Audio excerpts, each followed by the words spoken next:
Premtobre de Simama Yamamunina ha Yamwakwaba Adom TV Premtobre Kasee so ewia insamosie na brason sa TV sa Adom TV Premtobre Kasee ne etodwa omubi ya obeti ne me kase o main post sahene wasoma ne mrantie no wonko sampa wo bono mantam ne monkohwe sa asumdwe bekoso ye de honsam no ebebro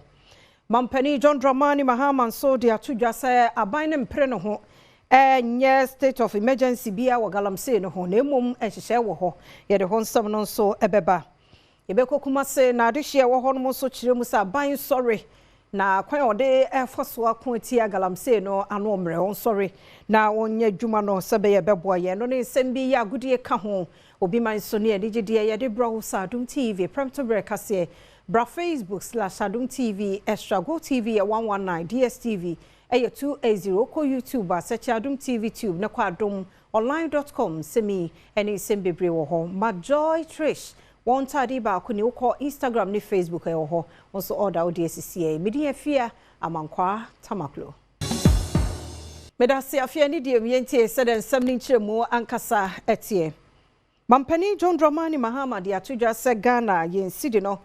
konsakra ya ahodo mu a enche kra no begina na so na tumi aboa ma adwadie ni ade tonso atumi akoso maimu eye ensemfo bia Ghana de hye bi ni teacher nsentwefo busa ye wonra hye woni won hye ye no de ano ye atodwa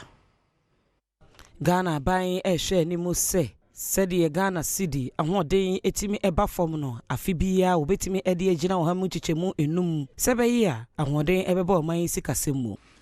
And what happened was that because of the rapid appreciation in the value of the cedi, we saw an exponential increase in imports, because then people could buy cheaper dollars and so they could import more, which is a natural economic phenomenon. But on the other side, exporters are not happy because they get less cedis for what they export. And so every country tries to find out a balance where exporters are able to do good business and importers are not overburdened by high forex rates. Where that lies, I don't know. I'm not a central bank. But the cedi is making an adjustment, and I believe that it will settle at a certain rate. Enwachi ochiremu se aban de betimi bia sebe yi a afempiru ne aduonu nan Ghana cedi ahode e ba afo mohamu chichemu aduonu num no ebi ensi biem na emum ebetimi agina de agina. People were asking whether it will go below 10. And I said, it is dropping, but it will find its true value. It was undervalued at 16, and it probably is overvalued at 10. But somewhere between there, we have the real value of the cedi. And so I believe that it is about stopping rapid depreciation of the currency. Enwachi wachere sabani yenhwehwemu fa enipa bia okope dollars e wosika krabia hodo so de krane ma bo memu nanso wonema no embedru ha. There were other which we're investigating. There were other cases where people apply through the commercial banks for foreign exchange to cover imports, and those monies are transferred to pay for imports, but the imports never came into Ghana. And we've studied a period of 4 years, and over the period of 4 years, about $42 billion was taken out of this country without the corresponding imports coming into the country. Yamampani guso ya wakasa nei watchere say National Signal Bureau for yade ato wonu banim enimani ye wonu monhwei na wona tete social no so didi atam kansama enyegu enipa bi ho fin no e wo say won satumi e kan wo mo gidi ye pa say ye fiase ye ne sa in social media no eso no honidie kasa hote e bekoso. Mampani John Dramani Mahama shemu se hu behia se kasa ehotsie ebekoso wa ba fontentan so ne senti wono a ekasa ehyenipa bi kutupa ema woye ne basabasa ye eba no aban eni bebre wo moso ewo musa o my Ghana mram obibia ho kwae se obetimi aka na adwen yansem twefo nso ama wo mo akwanya no nanso Mampani Mahama ekiremu a ewo se Ghana fo nyina etse criminal code and as criminal offences act no ase no hunu se ekaseti akasentwie enne kasa ehontie. This falls in the ambit of the National Signals Bureau. And so the National Signals Bureau now has the technology to use your IP number and find you wherever you are. So I'm sending a signal to Ghanaians that we can find you those doing those hate speech and things. We'll use your IP number, we'll trace you. And when we trace you, we'll deal with you under the criminal code for inciting violence and disturbance of the peace. But I believe that beyond that, we must start making regulation for this new media because it's unregulated. And wechi okadu to us say in some trefo aba omode phones any mfidi ahodo ebo amane ekasa efa ensemo ekoso wo man mu no ehoso otimi bu ho akonta. A new crop of I'll call them neo journalists, who anybody with a phone and a camera can report news or comment on national issues. Now the point is, who holds those people responsible? And that's what he's saying. If you go to some of the WhatsApp platforms or you go to some of the commentaries in the TikToks and others, we have what we call hate speech, incitement to violence. Those are criminal.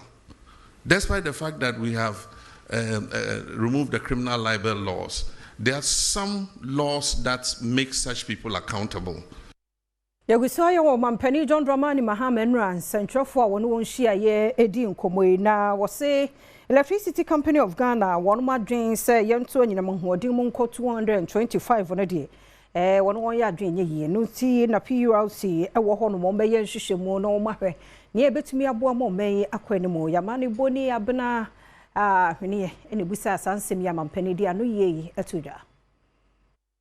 Ensem nhia mu a Ampanyi John Dramani Mahama ye no chemu se wo mu se ECG adwumayeko no ewo hawo ewo ni sikasem ejeje ene na adwumaye mu eno kra da nchen a enyinama hode mapa e wose wode ma omanfo nso eno nso wonim nanso enyinama hode ntumu a wode ebeto abonte no ebe ha omanfo senti PURC ebetena se ahwe de kode poti a ewo sa sika wo begie no emu na watoto ne masebe yi a obetimi esigina ya ebeboa Ghana fo. ECG so I propose 200 and something %, but I know interest PURC budget to say omuntimi into electricity tariffs musa ombehwe enyoma a core electricity production mu to say fuel ne sa nyoma ni nyina ansana omahwe senior omo de tariff ne besi na MRP no at the frontier your tariffs akosro ne say nipa bebre Entia. Into Russia ECG say Yakasa commercial and technical losses are almost 42%. I just say of electricity almost tono. Omutimi eje ehun aketua of only about 58%. Odi to just aban edi ato ECG adwumayeko no anim se wo mo ne homode bia enkuntia wono mu a eye illegal connection edi wi anyina mahoden ewo afiefie mu won kire wo mo na emra ene wo mu eni enti afi de ya sesa omo hwe adwuma no so ena ya kenya omo se omo sorry na omo nante na ne onkrofo mu wia iram kania no ni ade nyina ye ncheche omo na ye ntwe omo aso. If you say ye nyina atwa ebema eton no ebo na bafom enti ejuma ye begu so aye Mampani John Dramani Mahama say woni ahohare so say eko aye ko de atia galamsey no ye beka ne say state of emergency na ehun sam no mawie ye demo mo say mra hodo wo ho pa kosi say ye behu si ya fa ne nyina awie ne nye ye dia na no de bia state of emergency na tumi aba no so ye nsam bi sabi ekoso ena odi anu ye atudwa. I've been reluctant to implement a state of emergency in the Galamsey fight because we've not exhausted the powers we even have without a state of emergency. We have the opportunity to arrest anybody, to confiscate any such thing. There are laws for forest protection and all that give us enough powers to be able to act. Implementing a state of emergency might sound nice, but it should be the last extreme, the last resort. So for now, let's exercise all the powers we have. And if it becomes necessary for a state of emergency, then we'll look at it. It means we have to go to Parliament the president can't just declare a state of emergency without, doing going to Parliament, because there's a limit to how long you can maintain that state of emergency. And so I believe that we still have leverage to continue to fight Galamsey without necessarily implementing a state of emergency. It means that we have to delineate the areas where the state of emergency is operational. And if you look at the area where Galamsey is taking place, it covers several districts of our country. And so we would do it if it becomes necessary. But for now, I think that we've given the security services enough powers to be able to deal with people who are found to be involved in Galamsey. Adishie bi ya womu Kumasi se aban no nkeka no ho wo Galamsey ko no ho no se de osi ko no eno ni tibe mo won sa nti won keka won ho enyima ho de no so wo mo kasa de fa ho ani nsuo de no kase no etwoso. Adishie bi a wono Asante Mantam ne Adom Kasee abonkomo afa kwan a aban fa so etu Galamsey ase ewo Asante Mantam na afin so o my Ghana mu hanyina da o kire mu se kwan a aban ne fa so etu Galamsey ase ne Erica May se wo twentwen ne nase anase enkosoro wo de sansemi enyina atudwa ebra wonom ete se Ghana Water Company dwumakuo na afin so Electricity Company wo be peja won buo makosoro pe eno ne Adom Kasee etwetwe nkomo efa ho sei mimi se mimi kuro mpra na da ho wo ma se nsuo ni nyina ya na me ho me dem esla ban say o man in nancy form bambofo no mu kwaye adwuma ni nyina sa ne be ya yenso ho be pelu ko Galamsey ni de o mi so yenso ni nyina o esa yenso ni nya woto sa ne ga so be tutu ensuo bi ato electricity so ya ne be kan ya be haye nti esla ban so man ani mle omo ye mpanifo ofro aban mpanifo omo na ese ensuo no enye ye wo form no ensuo omo ni jai Galamsey ni dia into price from person to and ebe for mama ya ma ya so from your ho atore wo mo anya idea ye wo from so ye ho ntoye da mama ya ho atire ya de o man zo bia ya de ngo beta ko ni man tina amna ko basa so mo mo increase wo mo yi ni do so ne dia ni January Yemfri sansam ni mu na yemongra yensam foforo mu kra na nipa ba ko na ne da kwan so obetu franka ama MPP abanyoko no ye owura Kennedy ohene Japan na obopo senka wokọ sampa na wakọbọ nto a ewo ho nanso hinsemu manso twinti entumi amaso sedenka wo say ye emunsam ene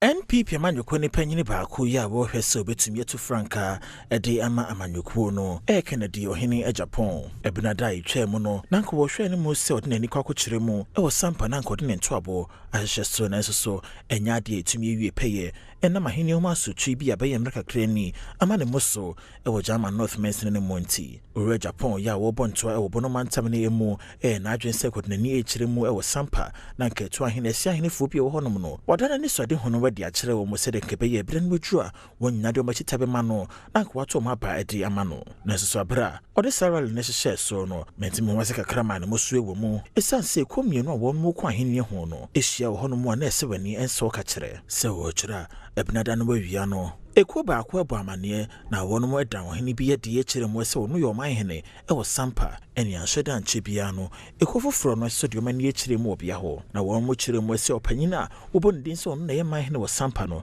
enya sa ne tie eni eba ne sa no eko ni mienu nyina tutu bi ye de mane won mo ho na so Japan ene ne mpanyimfo mantempa no wo de won to abo ni nyina no efiri ho no mo ofiri ho ano wo mkopie mu ewo drobo ye no German South Mensen no ahinkro ekoto ane to abo no weso ahanso wono mu a wo mabambofo kwodi omani kire mu honom se de be ya sa mentimi ho ase ya na ekoso honom no adwobro betumi abemu na nkowie bone insimi ho no Adom Kasee bopini adehye bi a won moteben honom o kire se enfa ho se obi empra no eyade a eja won mayem hyehye pa na nam de si ne sunte no owura Japan ne sode hu na nkode ko honom no enya de otumi da ne nyina ne de ede kire adehye na wonum ewo honom na so nyina mu no enya de abono mantam no police command ede ma ne baba betudwa ede afa de course no ho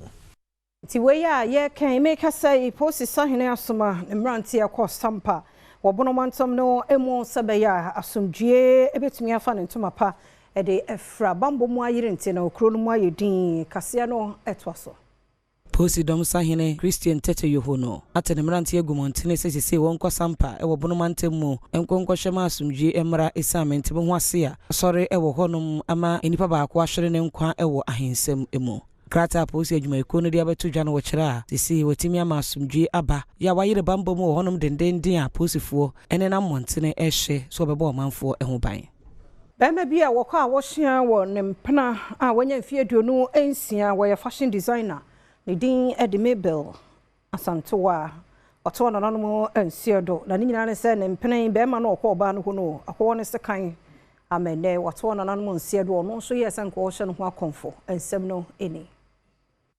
Mabel Asantoa din finhye ne duonu nsia wapamade ene ehia ne kwenhye wo abra okọ no ankasa ne kanchema nchen e wo Kalabuli Chinese no ebe nkaso to boot ne ne yeba beto dwa se ono ankasa ne kanchema ne din ene same wo din finhye no duonu enwotwe wo ye kapentani age ne nkwa e de yefri ne nsem abra wo de sekan adwudwa no na we nam so ama ene aposifo a wono mo ewo Wija Divisional Police Command akwakoso same epechi a wo bo manhwehwemu ahodo nyina etumi akoso menso ya de se same ebra wodi sanyamra semi ewie no ye na dwense kono Kasee kunu ho abra onom edubone nenso Nyankopon won pe bone nti anya de se ofri atasefo asase so amprempre de wo yaresa bia posifo egiran so eje ayarehwe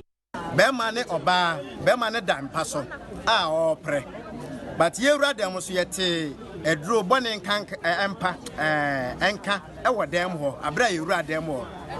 yete sanka na se bema ne da ho opre na se wo de eduro bone ayden aka na no oba no de metu mani hu oba no da dem na se ono de kojo to wato nananom wonsie do na ne nyina ne se ahwefo bema no ede sekan awo oba no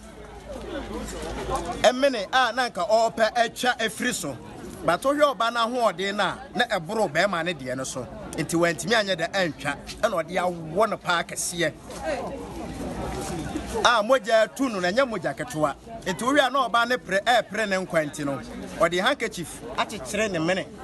senko betimi ayden apre ne nkwa moja ne de ebetwa ma no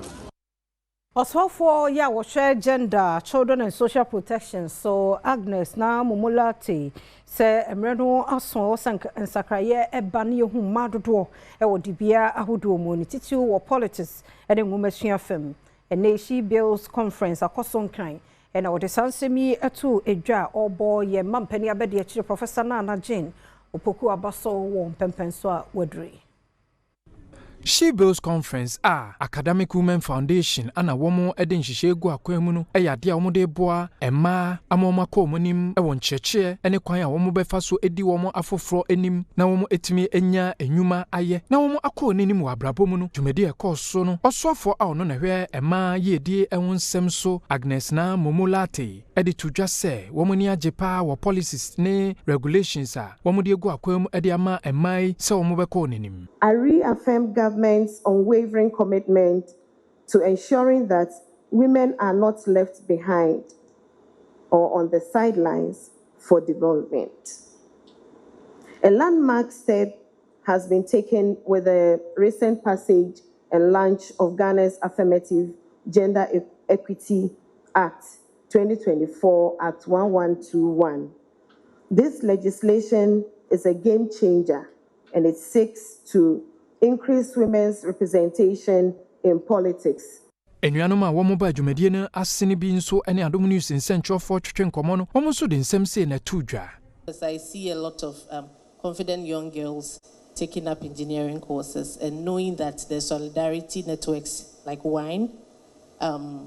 helping them through the journey. So there's hope for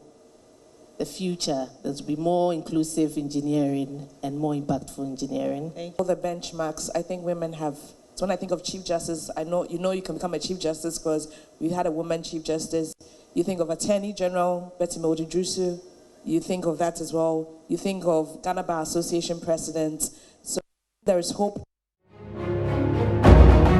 Adishia ya womote kojo boni eno ewo pandaimen simu wo instrument ifedo de adishia to aban no sanso na ankrankra nwumekuo wo meboa wo mo na wonye nsipa enom Omanfo etete sampatemu we ne Adom News nsantwoni Odisheba Wusu Job etwetwe nkomo no omo kire a enso tini bia enam ho no na ya na womo ekosa ede eye womo ade na yade a emwa kra ohawa womo efam so omo de benya enso papa anum eyade a omanfo etete mpatemu no emwa omo kra enam so ama womo enya eye yarewa ahodo diarrhea typhoid ene cholera ebi me pacho nsu asem de mai ye boho no me nsape enti we no ache pa se u free a o sore na se obe o ka se obe bu nsu a obe che wa ha pa fitia no pa na ye ba ye nya nsu a ye be se enti esre abese on boy no ma ye boho no bebre enti we no almost 20 years na ye ase enti ye pa na cho ye pe boho ye pension nsu asem ye de nkaka se ye afa hye se ye nipa be do so pressure be die so ebi mu nso ele nsem se atudwa efa yeda ahwefo ase because ye okojobana ha no na River Dakar na ya titifo no omunum na se embre yi de River Dakar no atan so konsu no mu abehun se nsu no mu ayetan enti ye hwe a na amayofo no o ma betutu boho bebre ama timamfo no enti ye okromu ha no mostly boho no na ye yusu nenso eto abrebia na ensuo no enso ye na ambanu akogu faako na atwadeyo eguso Premtobre Kasee na oguso hwe na Adom TV eso ye to so de mo akọ dame dwumedie ya enche ye behunu Adom TV so no na Abu National no ya santemantemu wo mo champions ba dame no eto a wo so wonya sika firi ho kora sen so wotwi ne commercial car no emunsem eni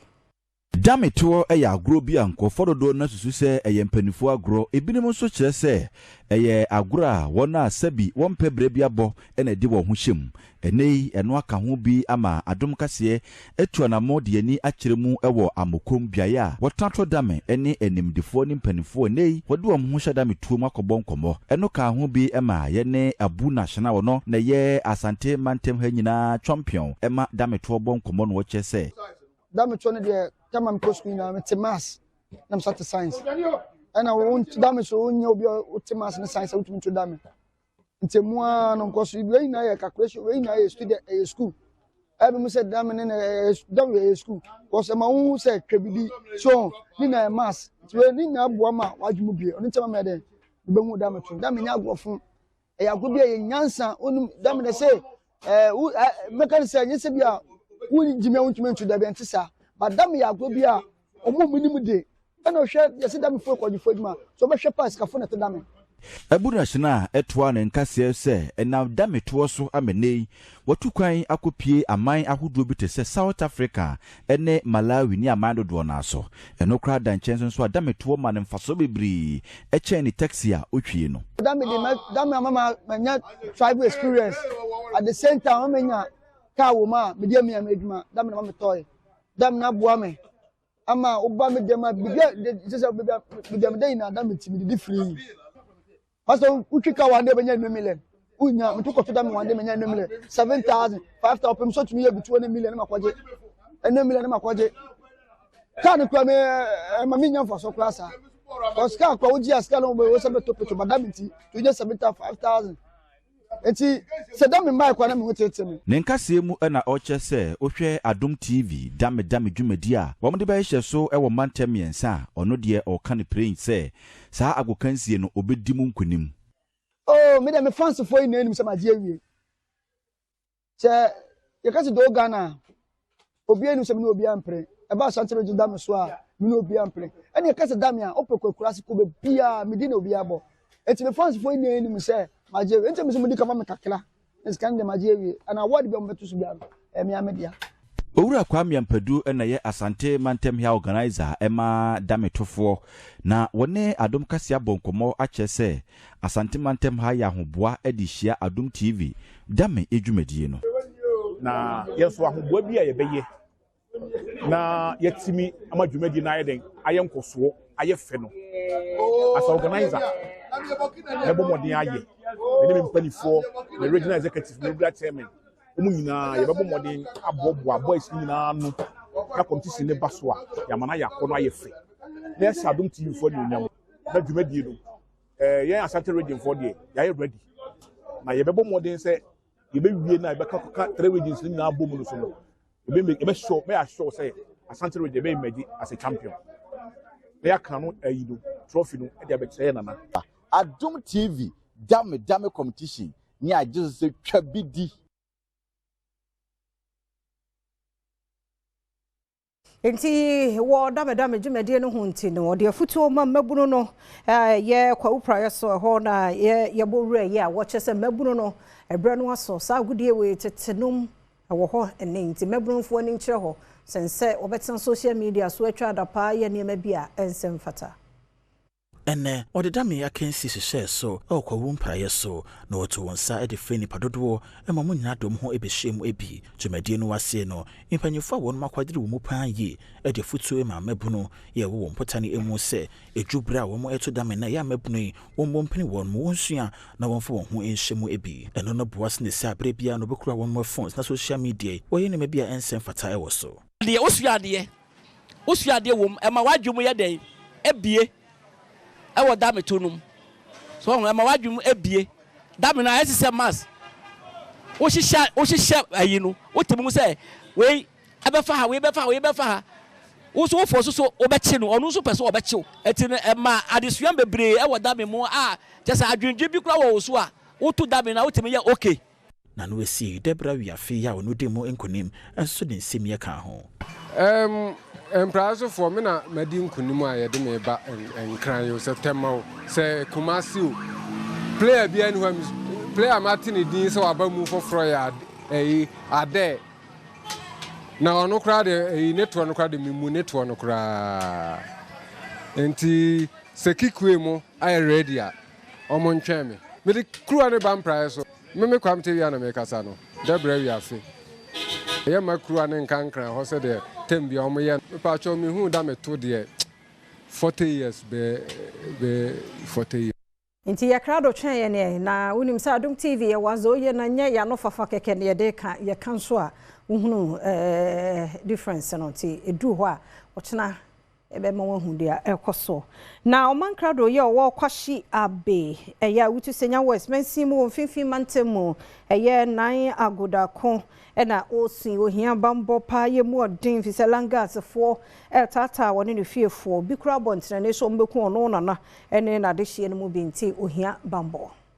oman krado wa wutu kwashi abe nan akodako asese wadwane afri ne fie kyeremu a nipa bia usu se wo me langas abone ntrene se wo hu ne ba bia wo beje ne nkwa afri ne sem semtrefo nhia mu bia okoye ye wo ba bia wotete ena nan agodako etwemu sesese ne nkwa edansani ani isan ensase ensem a ekoso enti ensem bia wode tudwa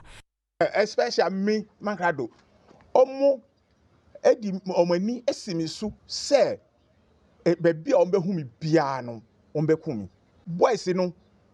be nipa be say 4 and say 5 there almost humi a na omo tata mi ewo kwashabe krum ho o say omo hwehwe bi na omo nchi mi omo ye chipu keke ekopol so omo nchi mi akopol station minsro na omo nkumi mesre aban enini ni mpenifo na Ghana mpenifo nyina se edi pa se uti ukrom a wontumi MPA enwachi na busuafo bi eka anona de hibusua no kyerɛ a wode wonsɛm akodan Bodwiase District Police Command sɛbɛya obetimi akyerɛ abonefo yi nanso wonye hwe emfa ho nti ode langa da kosguo ema asomdwe ni friends ekurase okra penifo nso IGP yonhwɛ na asomdwe mra ho sɛ ma langas ode langas sema badia yenso kwa ebefa so a asomdwe beba ebusua no ne ekurase no yebefa sa kwa no so. We have reported this case to all people that matter, especially the security agencies, the police service at the locality, and still nothing is being done. We are getting disappointed, and if nothing is done, we will also advise ourselves. Actually, so hine ya watch mansa mensimu apoye mantemu da sebre ofosukwabi se ne kwan na de fa no anye mpontu nnwuma bia ne ho fa ekoso ewo ho nti ama na de hye no on hyeda nko wani musa wasra ban no ye gya wo magu ho ache yemra emebo won Ohini owo etwere so eno ewo achimansa mensi ni mu opue mantam ni mu da sebre ofusu kwabi ene dia todwa se obepi mu wono mo ebe wono ma ekwan wo nyina tete apansam nam so ama akonebadi hu nsem ayedin pa enye no nko a impontudwuma wodo nso abo wono mo sedwonso abo akokɔ ne senti abenyi twa nani emna mehwe wono mo se ne ebe ya emo wodo hia nyina obetimi ede adom wono mo no wonso wasetena mu nsem akonkan free Abnase Johnson eko etwamu praso etwamu twireso ekosi paudu eye pra na no aye ne adansefo bohye no ye hu so mo de ama contractor wo so but ye sra ban say sempo se contractor ni sika kamu a ompe bi ma no na kwan no omomode an se obema ne nsa so no waye ne ntemu amaye efi se enye kra eno echi no nana sa ne nsem wesi nso etudwa so mi mienu ni ne nsuo toto timba na msi de bi me ba pro ma behwe se ne o man ni motie ansa na me be ba no mate se oba tan bi awo aka no moto afa no a omde ne ko clinic ho no odu moto na abehwe ase wateche mu de bo ba ta apemfo okwo no ahwefom timi ba behwe no eye ma hodwiri timi yesa sa na tie de kwan no me a me de beto me ho so na masiesie kwan no Adom TV Premtobre Kasee no na oguso hwene yonkomra de ohodo so ye ba ye beto so Yamakwa bayada sese oguso Adom TV Premtobre Kasee no na yento so emongra ye ensem foforo emo na owura Keti Hamon na enei wo kasei kane osofo no hwe trade and industry so woso odi ya upa senne MPP amanyokuo no Franka tuo dibia no ayano sese wuni sika wuntumi enfuru bi no wodi ho yawo ewom die ntimo kasa no ene Kane swafo no hwe dwadie ni mfidi dwuma ho nsem so Keti Hamon ene nsem itudwa obra kane mampanya be de akire Dr. Mamadou Bahomia ene party akitafo ne mumpanimfo a wonom ewo adanse mpatam kwehyiaye wasantema ntamu abra ode ne nto abo ahyehye so no mu eno ene wo chese MPP amanyuko ndi wontra ye pa ya nyame adom won esikafo ema ne mema wo mu aso party asne apega party. The current law does not talk about that, but then we all know that people make t-shirts. Somebody could donate 1,000 t-shirts to the candidate, and the candidate doesn't account to anybody. People can give the candidate 100,000 because there is no ceiling, and also because the candidate is not required to account for. And so the political parties would account, but the candidate is not captured. So we want to see that. Mrashabe de future me hina be de akira otoso mienu ya no kro ni mrashabe de ne ogina mu de mo manfo for me na bato mpesua so Andrew Amakwansiama enso editor party na chitafo enim se wonyai. This is a country that has a fairly robust constitutional system and a fairly robust legal system to respond to issues of corruption. But I think the issues are somewhat deeper than that. The issues are in a way cultural, they are societal. We are in a situation now where the social punishment for engaging in corrupt acts is not as serious as it was in previous times. So there needs to be a reorientation in the mindset. The issue of corruption is quite widespread. And I said that we are actually getting worse at such a fast speed. And I should say that this conversation is no longer a conversation of government officials or even public servants. Deputy Presidential Spokesperson Shamima Muslim na de to manyine ni mu se wonya tumi de wo titu amanyosemu a wo mu nso mu twetwe ne ntumemu na kobasa ye ma wo mu dibia bi etesa na wo mu jemu a ya na emmoa emu nsem eni Sa conference ya womo eyeye eyade a womo eboa ama omanfo akonenim ewo entrepreneurship, emra, engineering, ene kwan a womo befa so aye nneema foforo, eye ema titu. Dwumedie na ase no, Deputy Government Spokesperson Shamima Muslim editu dwa se eyade ehuhia pa esanse wonim se ebeboa ema pa ewo womo enkankom. was say yenya 30% female representation across board. In politics, in corporate, in public service, no, we must grow more women leaders who are managing, managers who are leaders, And for politics, political parties now, they need to embrace affirmative action. They need to make the financial barriers to participation a bit lower for women. So we are committed. Now why determine your mind? Say, you are able to overcome your challenges. Founder Aononeda Academic Women Foundation, Dr. Anatu Mahama, enso editor Emma Emebunu, Sewomo Enwese Womu Besua de pa na womo akonenim. Near country young girls or say to young girls out there is that anything is possible. They can do it. And there are a lot of role models there. We know there's still a long way to go, but there's still a good number of role models out there for us to look up to, for them to look up to.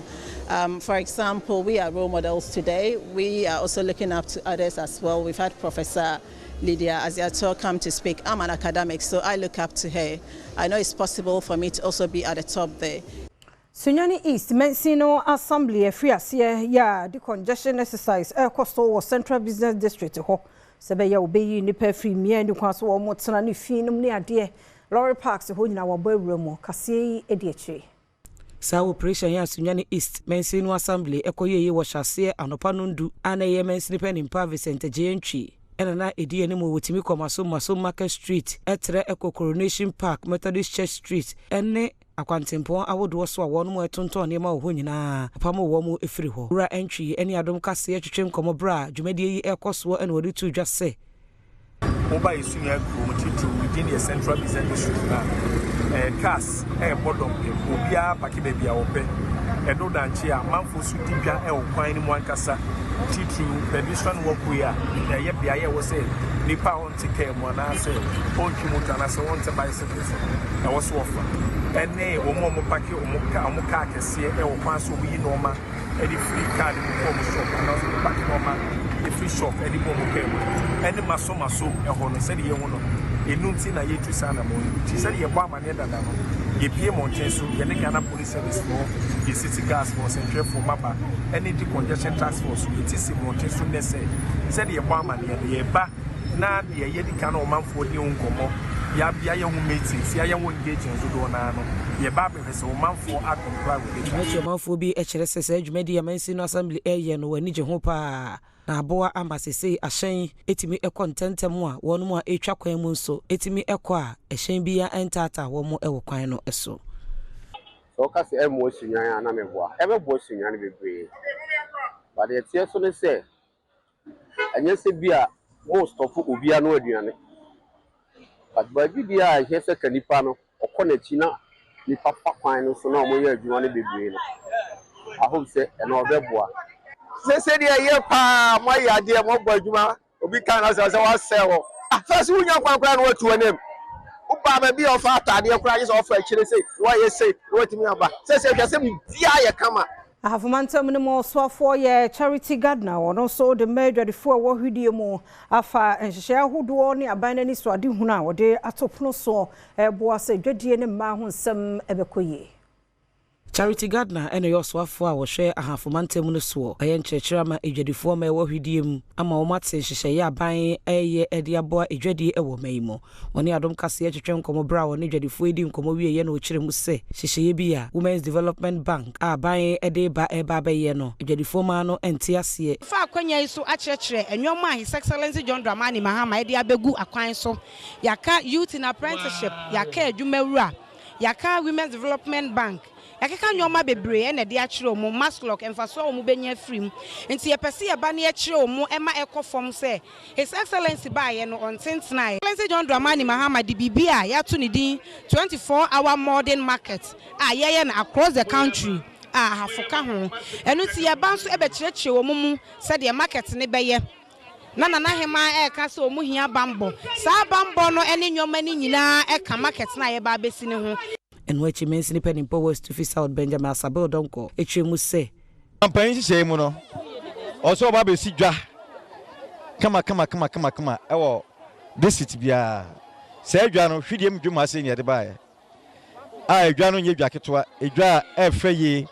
enema bebere wom ye wo school wom ye wo bank wom ye wo police fo wom ye wo fire service wom ye wo ambulance fo wom adwa kama adwuma ya ana enam regional minister ne Alhaji Konzada so ye se ye de ba aba besi no dwuma ye ba so ye to dwafo anim no omu nyina ani aso se the edu so ne Adom trotro prince so sese do akopie mu wo labadi enra Ghana mampani ne nsatwafo bi hia edi nkomo entie de omo ken o si entie o Adom trotro ene etwegum life ene ye de trotro na bepie mu e wo labadi enra omampani John Dramani Mahama ne nsem odi tudwa abra o hia nsantwafo no omampani e kire se aban ne de nhihye egu akwam a wo mo hwe ama galamse hu nsem akofom osan so de atudwa se wo mo de nema egu akwam a wo mo hwe se sidi no na ho de ebe kosoro de tutu eye amahodo esika ne wo manfo nso so a wo mo nenam social media wo mo e de ye hate speech e kan ma nsem fatasafo no wo mo nchi omu na ECG su sika wo hwe se entumu wo mo emfa mom 225% no o mampeni se enya de a wogituma yeye PURC mfa nhihye ngu akwam no mo hwe na wo mo ente so ene nsem bi odi tudwa ye gye eye ahyemkafo a wo mo ewo eye labadi taxi station ha edi nkomo wadwen kire won nsem a odi atudwa no ehun ne se mpacho madwen kire ECG no me bisa se ECG no government dia na se ye private dia government government dia ntie na government no ntimi control ECG na ECG no control oman no esan se ECG se government dia nke se government na control na odi o bill se tia enter we se ana increment emba na we no ede bia ECG ese watu first o boka ka be na mo adwuma be na mo ye mo boka because so no muntiaka nyema be na mo krade band bia mo boka water complex the same thing say o boka we used to government adwuma bia mo boka na mo ton government adwuma nyina man individual mo na Ghana ye mo ton yen oh because ECG government dia na de bia mo sima boka mo de kase na saka no hina ne e boss aka no yan ne boss aka no nti enu na me de eha me e wo ECG because utu kwan mi ma turn off da because school no for ni gazanga omun tia hwe obi an because school free education omun tia light bill e wo ho na de nti na be bia betu akra so etct akra etct so obi atwane fie ho ahia kama untumi nko ho enso sa nipa no use electricity ye ti zongo for no de bia na onam ye fie cat no mo cat ye na wo almost si fie na mo twa ho hia kama fie omutumi bra ho nti ye zongo for ye go to ma won so de bia ye na ye mbre con off contract omutwa electricity bill nti sa akra ha no de bia mo pressure to ye so no e so ya bre nse vote ni e be jai vote a ni enja vote after that we say eso yan loan why am so mo brain scan loan devers loan na so nya bi fancy e ka say ya nya bi fancy na de bia ye na mo council road na e ka say ya nya scan fancy wa hwe ya get 50 pesos so ka say guwa alright won so adwen kire fa o mampani nsem madwen kire ni e yo how na say adwen kire because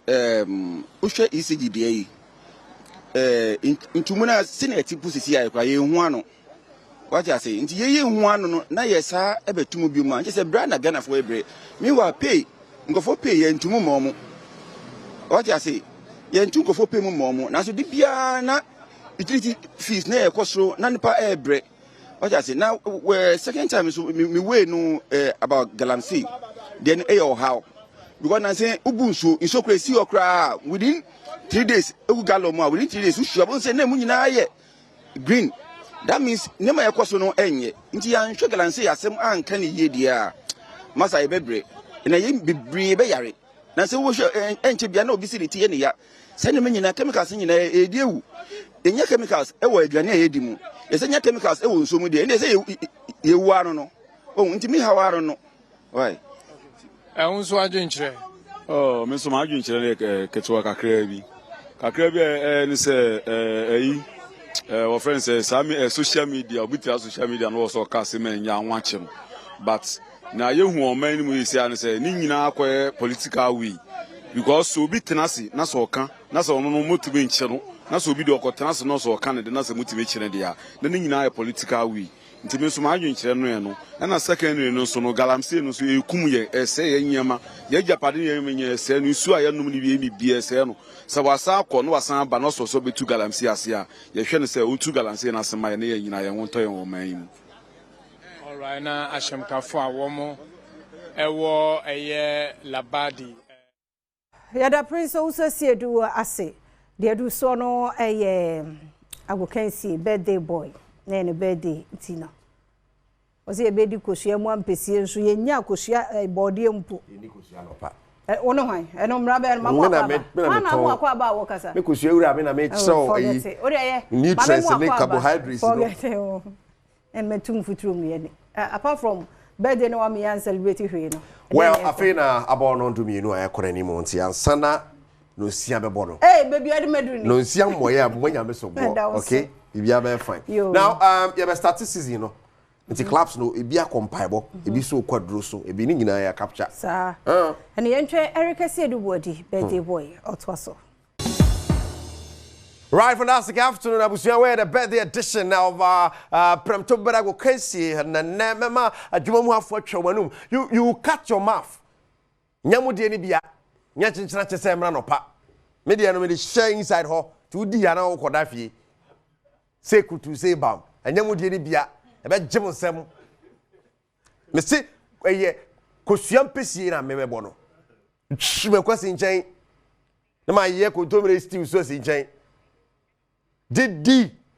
me mawadra ne wo wo beri kosua fili Amza yanku enim league na ba o Ghanaian Premier League is back ochena 7 p.m. yetia no House of Folk ni Hoho United na tia no na se watidi no Hoho United Hoho force o mun transfer nya hwe han o mudi we no number league ni no masanre to mo nwe empire ball ma kwaje no House of Folk mu nyina ye o how I say feel you know? How I not the four quack jim pipe have a young Boka cry about Boka cry baby. Hey, Mamma son, what? Okay, so what my mother is trying to say is you can't go to a new battle with an old battle gear.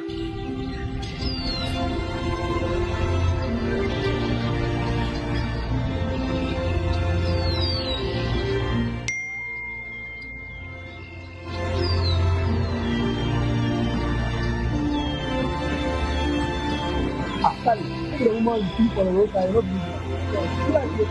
it. Guys, let's go.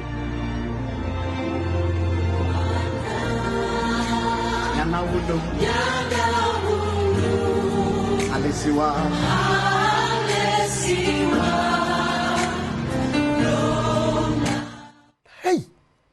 Boka crack gray baby no. Hello, Mukwa, I'm cool soon. I'm saying, even the woman we see the photos, and my man said, come. And Omakwa. Hey, how's the phone? Mumiamo. Share how I force up Chester League, you know. Oh, my mama, I was so one in Muramu. How United? So I tell my house a shamwa. The amount by way. But House of Folk say the battery is the loss. We empire, but almost a bompire will be the bompire was sorry demu. House of Folk to so angry kind. Ako bompire Chester, then yes, and get to give whom by bomber has for. Mami sound kakra.